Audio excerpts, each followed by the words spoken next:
बड़ी खबर यहां पर आ रही है। तेज प्रताप यादव जो है उनकी तरफ से ये बात सामने आ रही है कि वो कह रहे हैं कि मेरी जान को खतरा है। तो यहाँ पर एक तरफ उनकी सुरक्षा से जुड़ी खबर की बात हम आपको दिखा रहे हैं और तेज प्रताप यहाँ पर कह रहे हैं कि मेरी जान को खतरा है।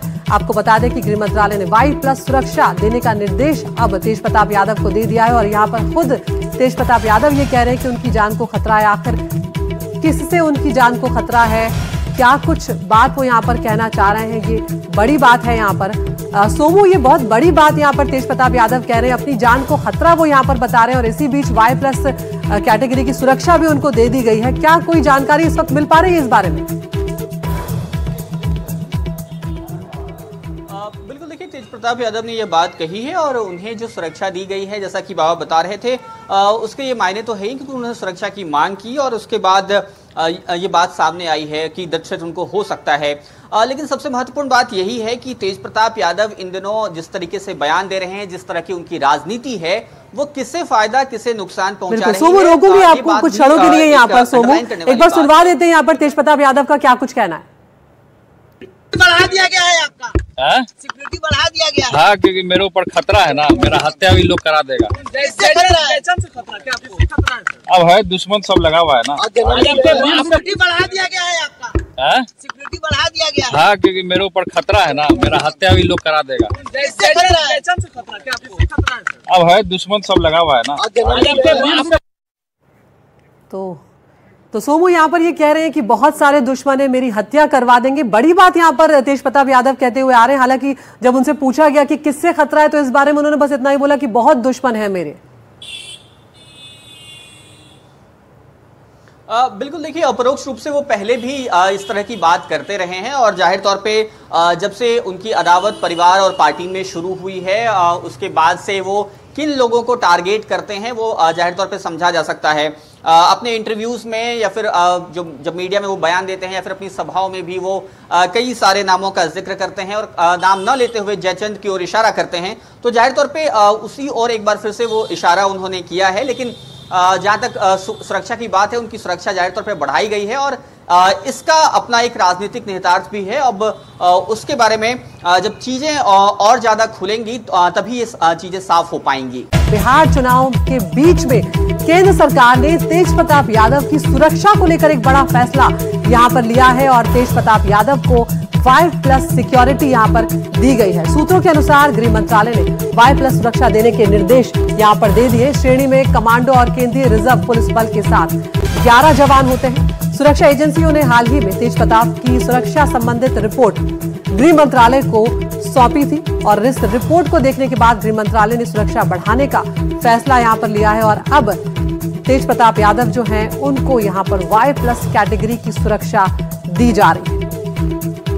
इस श्रेणी में कमांडो और केंद्रीय रिजर्व पुलिस बल के साथ साथ 11 जवान होंगे। तो यहां पर अब Y+ कैटेगरी की सुरक्षा बीच चुनाव में यह फैसला लिया गया है। तेज प्रताप यादव की सुरक्षा को बढ़ाने का गृह मंत्रालय ने यहां पर जो रिपोर्ट तेज प्रताप यादव की सुरक्षा को लेकर सौंपी गई थी उसकी समीक्षा की है और उसके बाद ये फैसला यहां पर लिया गया। तो जेजेडी के नेता तेज प्रताप यादव ने यहां पर चुनाव पे जब बातचीत की तो उन्होंने कहा कि भाई तेजस्वी यादव के साथ उनके रास्ते जो हैं अब वो पूरी तरह से अलग हो चुके हैं। एनडीटीवी से खास बातचीत में तेज प्रताप ने कहा कि अब आरजेडी में वापस आने का सवाल ही नहीं। उनसे बातचीत की हमारे सहयोगी प्रभाकर कुमार। आपने इस पर पूरी ताकत लगाई है तेज प्रताप, लेकिन अब रिजल्ट की जहाँ बात है, आप अपने आप को क्या नंबर देते हैं? आपने कितने कैंडिडेट उतारे हैं और कितना नंबर देते हैं अपने आप? देखिए, हमारा विधानसभा में हमारे पार्टी से जनशक्ति जनता दल से 44 कैंडिडेट है। तो हम तो ये नहीं कहेंगे कि 44 ही हम जीत लेंगे, उसमें से 7 भी आ सकता है, 9 भी आ सकता है, 10 भी आ सकता है। बट अपनी जो असली ताकत है वो कहाँ झोंकी है? राघोपुर में झोंकी है क्या? नहीं, हमारा तो सब जगह कार्यक्रम लगा, ऐसा कुछ नहीं कि अपना पूरा ताकत हम झोंक दिया। लेकिन फर्स्ट चरण में तेजस्वी जी उतारे महुआ में, तो हम राघोपुर चले गए, 2 बार हेलीकॉप्टर उतार दिए। मतलब कहने का मतलब है कि इसकी जो शुरुआत है वो तेजस्वी ने की, छोटे भाई ने की, जिसको आप अर्जुन और कृष्ण हरदम बोलते थे। नहीं, देखिए, अगर तेजस्वी जी महुआ नहीं आते तो हम शायद राघोपुर नहीं जाते। तो वो आ गए तो हमको मजबूरी था जाना वहाँ। मतलब आपने कर्जा चुका दिया, जाके कर्जा चुका दिया और क्या, ब्लैक बोर्ड को लेके चल दिए। ये ब्लैक बोर्ड लेके चल दिए।